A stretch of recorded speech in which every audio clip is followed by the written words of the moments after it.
Breaking news here. In two separate bombshell rulings this afternoon, judges have ruled that the Trump administration must issue SNAP payments during the government shutdown by tapping the contingency fund that Republicans have been promising, insisting that they don't have the power to use. According to the New York Times, in one of the cases, Judge John McConnell of the U.S. District Court for the District of Rhode Island ordered on Friday that the Trump administration must distribute the contingency money timely or as soon as possible for the November 1st payments to be made.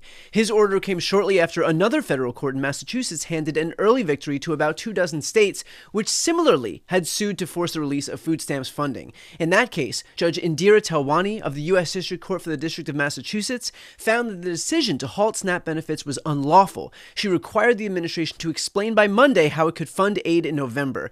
Quote, "Congress has put money in an emergency fund. It's hard for me to understand how this isn't an emergency when there's no money and a lot of people are needing their SNAP benefits."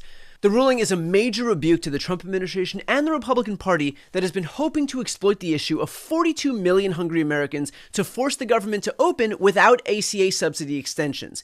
In other words, they tried to use hungry people to extort sick people, because what else would you expect from Donald Trump, whose favorite book is famously the Bible, and Mike Johnson, who views himself as a vehicle for Jesus himself to speak to the masses?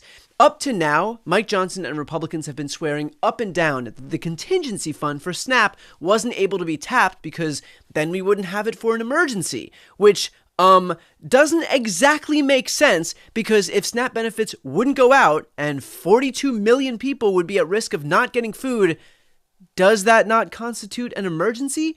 What other kind of emergency would necessitate the contingency fund aside from people simply not getting food? Here's Mike Johnson testing out that lie just hours before the ruling proving him wrong came out. I'll just add to that. The Democrats are lying about that, and I think they know that. Some of the ones who are out saying it are actually attorneys. They can read the black letter law themselves. They've even filed a lawsuit, you saw, to try to do it. Why? Because they wanted a talking point. They know that's a frivolous piece of litigation. They know they're going to lose, but they also know it'll take many weeks or months to have that ultimately determined by a court, because of the way the justice system works. So they're using it as a talking point to try to claim. I believe they know for a fact that what they filed in the court is false. You know, they're lawmakers. They're supposed to know how the law works. And so the whole thing is just shameful. And they're using the people as pawns in this game. That underlying fund that the Secretary just addressed was unfunded by the Democrats themselves when they voted against the CR. Think about how sick that is. Mike Johnson called the lawsuit to release the SNAP funds frivolous. Why? Because he didn't want it to succeed. He wanted people to go hungry because it was a bargaining chip for him and Republicans.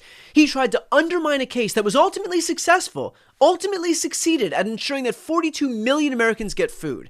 And this is the "what would Jesus do" guy? And look, of course, the notion that the fund couldn't be tapped was also completely baseless. This is a contingency fund that the Trump administration itself used in 2019. Here's a headline from Fox News, of all places, proving exactly that point. So when the Trump administration and House Republicans claim that the funds are somehow not available to them, they are lying, because they want to make everyone think that there is no choice here and that the government must be reopened to keep those SNAP benefits coming.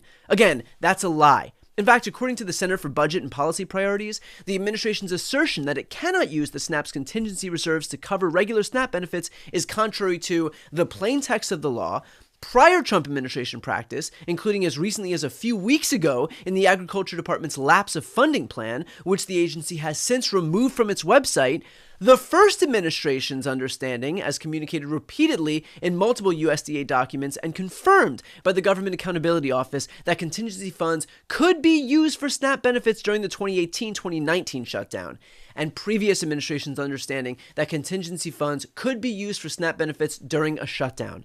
But again, despite all those facts laid out in that previous document, and despite what the judge had ruled today, the point was that Republicans did not want contingency funds to be tapped because they wanted to be able to exploit people's hunger to get the government back open without a deal on healthcare. They tried to pit the sick against the hungry to achieve their political goals. And that's a point that I made on News Nation. They could end this right now. They are choosing to make this issue of the shutdown an issue where they pit the sick against the hungry. The reality is this is a false choice. We don't need to be here. Prior to this moment, we've been able to afford both the ACA subsidies and SNAP benefits for 42 million Americans. So you have to ask yourself, why are we here? And the reality is that the Republicans passed their one big beautiful bill. They cut $1 trillion from healthcare. That included 17 million people worth of Medicaid benefits. And they also cut $350 billion worth of SNAP benefits. So if you're wondering how we got here, it's because we're dealing with a Republican Party that has full control of government, House, Senate, White House, and their priority is not to continue these programs. It is expressly to cut them. That's why they did it. Don't listen to what they say, just watch what they do. In other words, they were playing make-believe here that the only way to continue food assistance to 42 million Americans was to open the government and to do so without relenting on ACA subsidies. Again, they were creating a false choice here that it's either food or healthcare. The reality is that they don't care about either program because they don't think the government should be involved in the business of healthcare or feeding people. That is the fundamental difference between the Democrats and the Republicans. Democrats believe that the government should provide for a basic minimum standard of living. Republicans believe that the government should exist to heap benefits onto the rich so that they can trickle down onto the poor in a continuation of a 45-year-long failed experiment. And so that is why they have no qualms about putting both food assistance and healthcare on the chopping block. At the end of the day, they want out of the business of both. And they know that if they can exploit the pain that people are about to feel, that they can use that for the government to be reopened without a deal on healthcare, where there will be zero pressure then to negotiate ACA subsidies in the future. The Republicans know that they just need to get over this hump and that they'll be one big step closer to hobbling the ACA for good. And they're using hungry people as a way to get there. So for everybody watching, look, pour one out for Mike Johnson, a major loss that he can no longer use 42 million hungry Americans as a bargaining chip to force the destruction of our healthcare system. But hey, maybe he'll have more luck dangling the prospect of cutting child cancer research or Social Security as a chip to get healthcare out in the future. Something to think about the next time any of these ghouls tell you that they give half a shit about working people.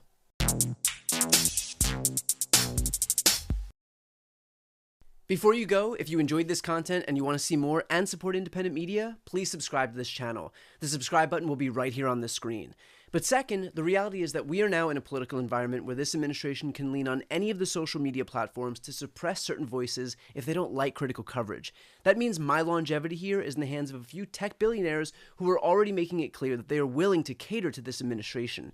To that end, signing up for my newsletter is a way for me to reach you directly if that ever becomes necessary. I'll put the link right here on the screen as well, so please sign up. It's free, but there's also an option to do a paid subscription if you'd like to support me and my team. I really appreciate it. Thanks so much for watching.